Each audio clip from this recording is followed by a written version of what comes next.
Estamos de regreso en Legal Radio. Decirle pues a la ciudadanía y a quienes nos escuchan que nos den seguimiento en las redes sociales del grupo RCC Media.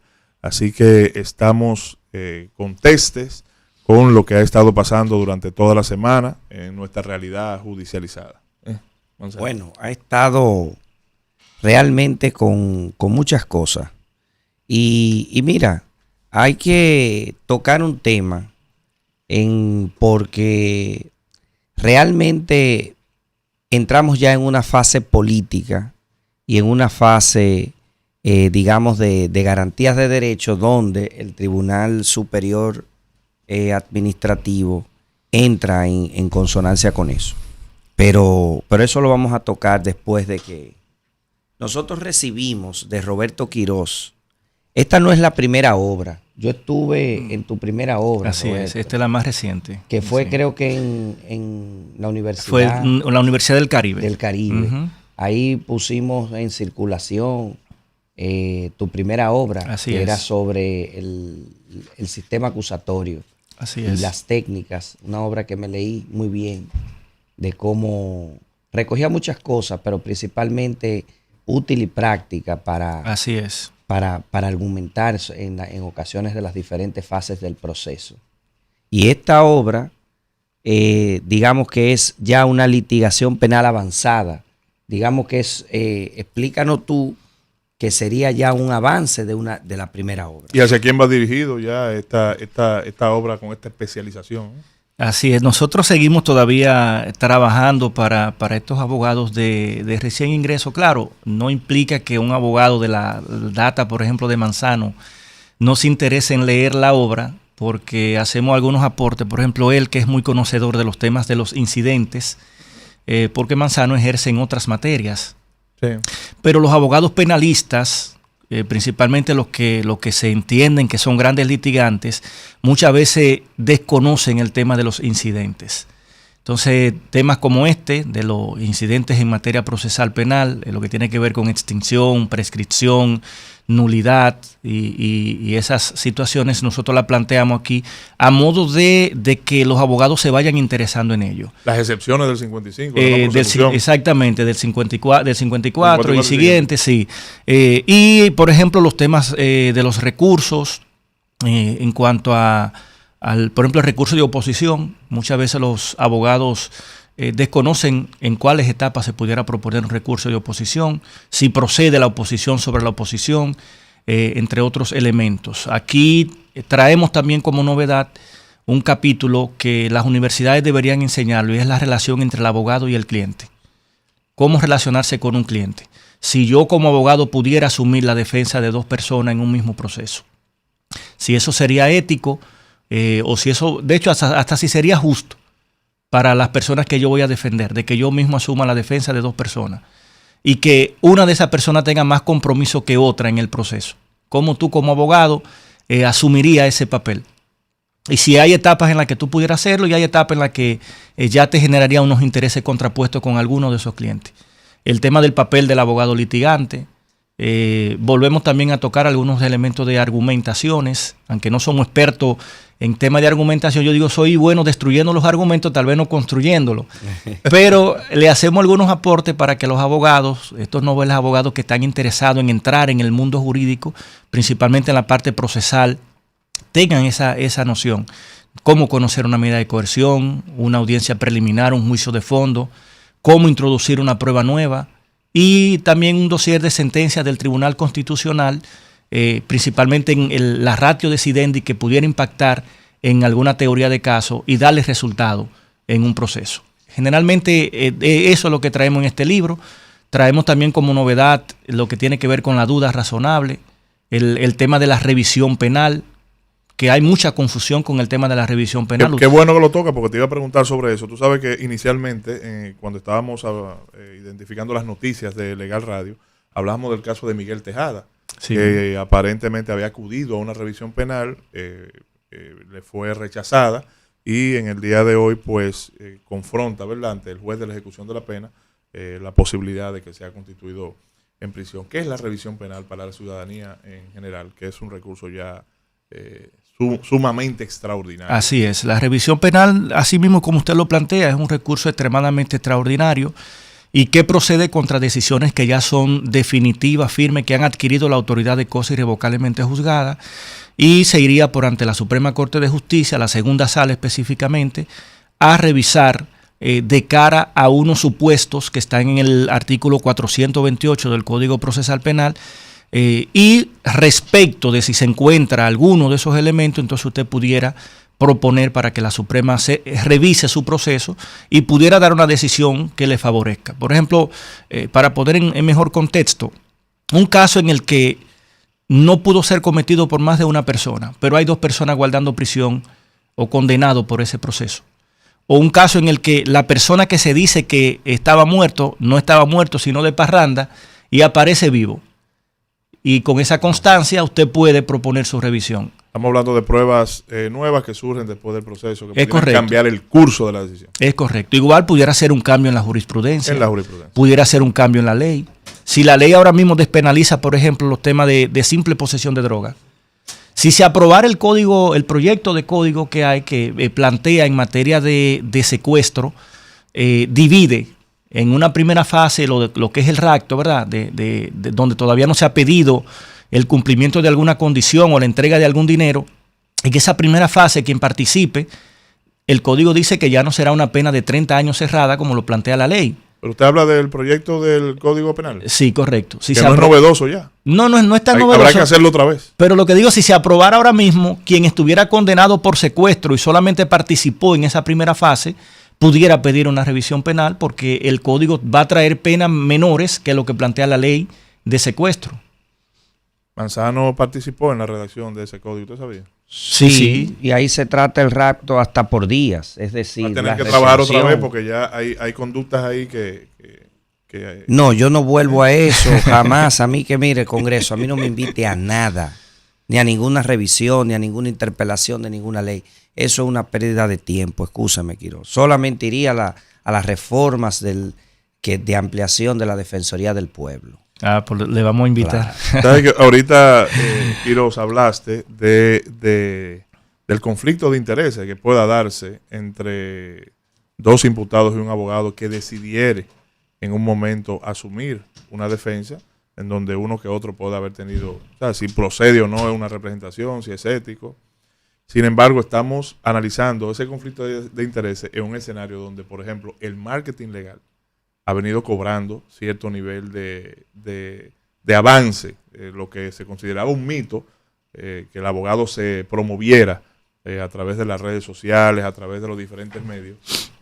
Y yo sé que puede darse un conflicto ahí y que sería bueno analizarlo desde el marketing legal incluso. De hecho, no sé si ocurre en la nueva ley del Colegio de Abogados, pero la anterior ley prohibía la publicidad para los abogados. Sí, lo prohíbe. De hecho, que hoy deviene inconstitucional porque ya la profesionalidad de abogados se ha constituido en compañía y las compañías a su vez tienen una libertad de empresa. Y a partir del año 2010, toda restricción que abarca el seno de una empresa o de una actividad comercial, pues ya se dejó. De hecho, haciendo una extracción, y de hecho paso a aclarar ese punto, empresa no es sinónimo de sociedad. La empresa es una unidad económica capaz de producir bienes y servicios. Por lo tanto, puede ser administrada o por una persona mutuo propio o por una sociedad comercial.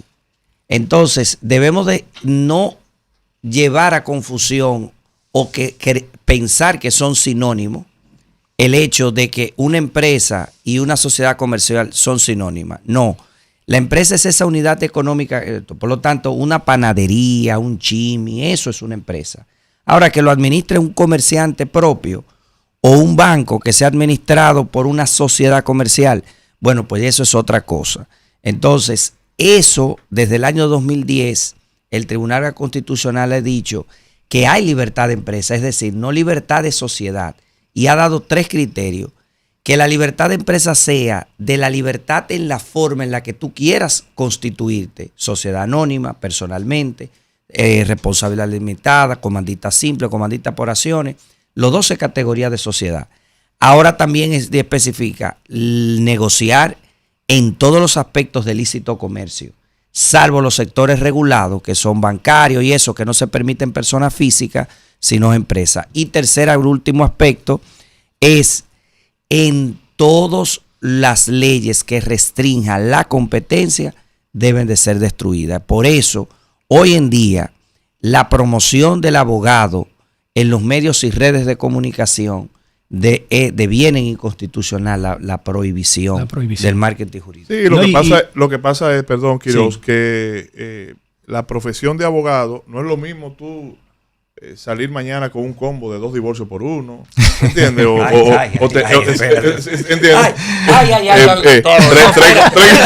Tres compañías, 4 compañías por 3, cosas como esa, ¿verdad? Hay uno que se promociona, te transfiero tu vehículo en 24 horas. Sí, bueno, pero todavía, por ejemplo, una publicidad de ese tipo toca los contornos de la ética sin tal vez afectarlo e ir más allá. Pero ya te puse el extremo, ¿verdad? Sí. El tema del descaro, sí, en cuanto a lo que es los servicios del abogado. Diferente, perdón, Manzano. Sí. Tú sabes que aquí ya tenemos especialistas en marketing legal. Y el hecho, yo relajaba en estos días con nuestra amiga Emery Colombi, que Emery, por ejemplo, se tira una foto bajando la escalera del Palacio de Justicia. Muy bien. Muy bien, con un maletín muy bonito, muy bien vestida. Muy Entonces, publica una máxima de derecho o una motivación para el litigante, pero no se está dejando de promover. Es decir, ella está diciendo, estoy saliendo del Palacio de Justicia. Así es. Estoy trabajando, estoy bien, ¿verdad? Trabajando mi asunto de manera... Está mandando un mensaje. Sin embargo, no está diciendo que está vendiendo divorcios de 2x1. No, lo que pasa es que mira el rango de la publicidad dentro del manera cosa. Por ejemplo, tú necesitas un abogado en responsabilidad médica, en responsabilidad civil, en temas de competencia, en temas de propiedad intelectual. Si tú tienes el rango de publicidad, tú puedes identificar con la publicidad de que existen abogados especialistas en esa área. Áreas que quizás el consumidor de un tema legal en específico puede entender que lo lleve cualquier abogado. Pero de repente pon tú que un médico se ve envuelto en una responsabilidad médica, tema que maneja, por ejemplo, Gilberto Gio. Gilberto Gio sabe que muy pocas oficinas de abogados se dedican exclusivamente a manejo de eso. Entonces la publicidad te lleva al reconocimiento de los profesionales que puedan manejar esas áreas, ¿me entiendes? Pero por ejemplo, Manzano, en Estados Unidos, cuando tú escuchas la radio y dices, después de un accidente, después de llamar al 911, llame al 411, que somos expertos en temas de accidentes de tránsito. Así mismo. Sí. Yo voy a aprovechar que Manzano ha dado la introducción, más o menos al público, y voy a tomar la palabra. Para los que no nos ven, mi nombre es Gilberto Gio, gracias, hermanos.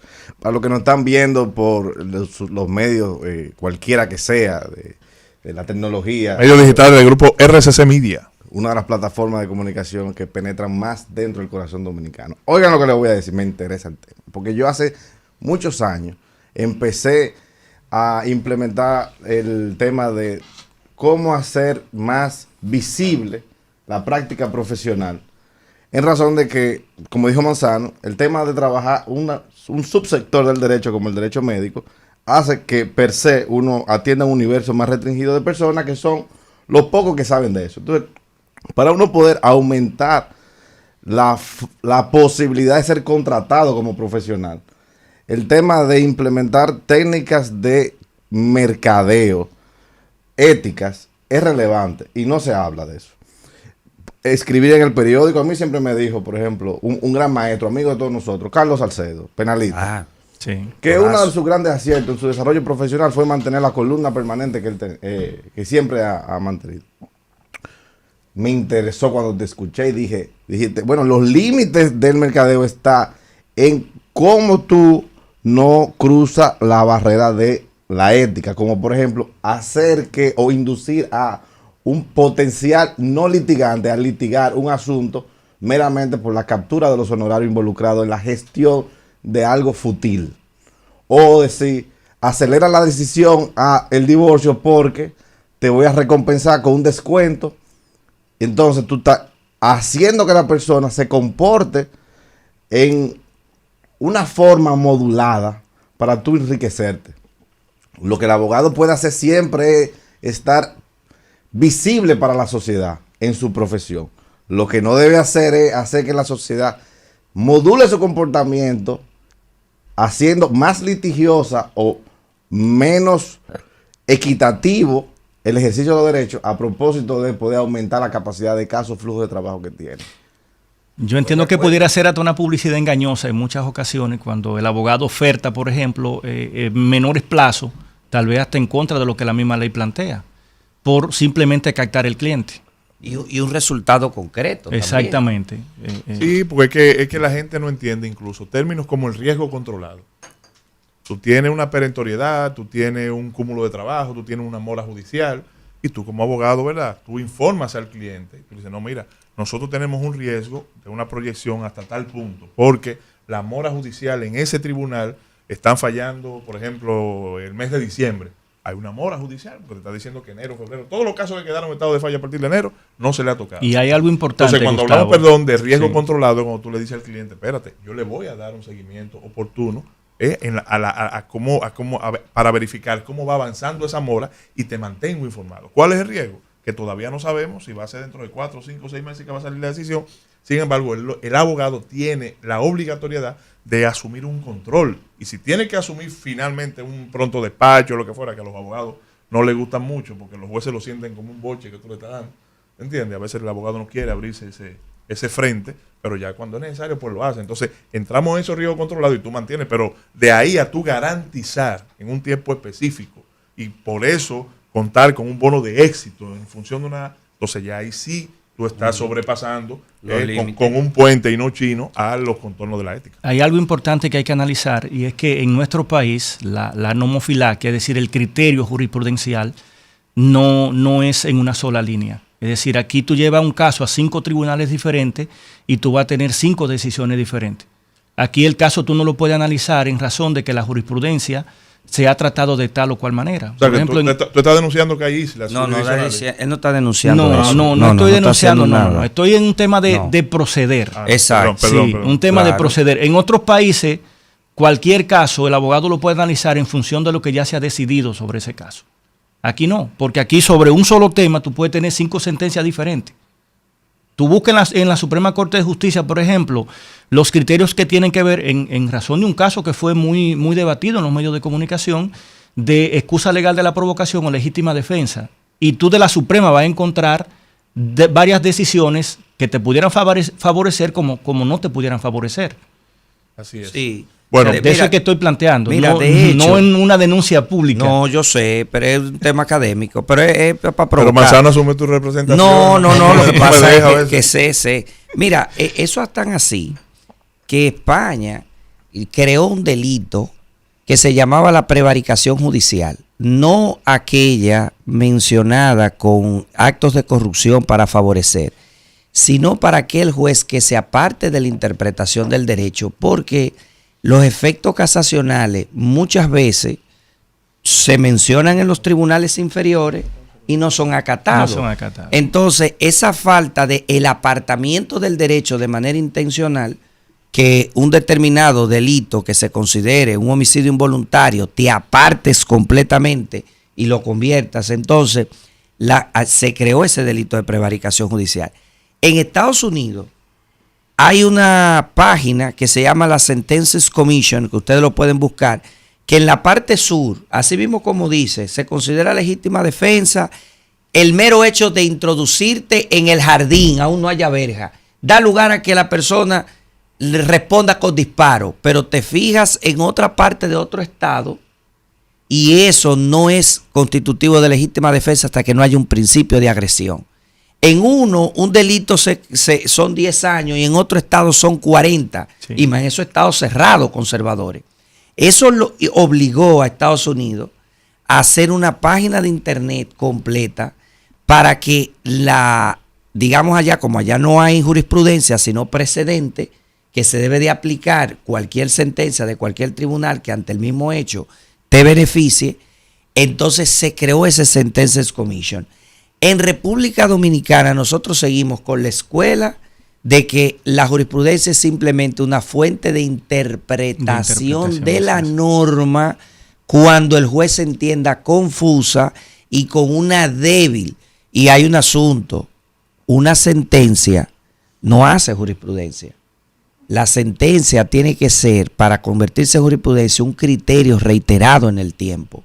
Y esa es la diferencia con el precedente. Y es hacia ahí que nosotros tenemos que ir haciendo construcción de reforma. Porque lamentablemente el Congreso no está haciendo su labor legislativa para allanar los problemas esenciales. Es una denuncia que la hago yo, no el panel. Yo. Bueno, pero también debemos abrir la posibilidad de irnos por la vía de los referimientos a los comerciales. Venimos en breve.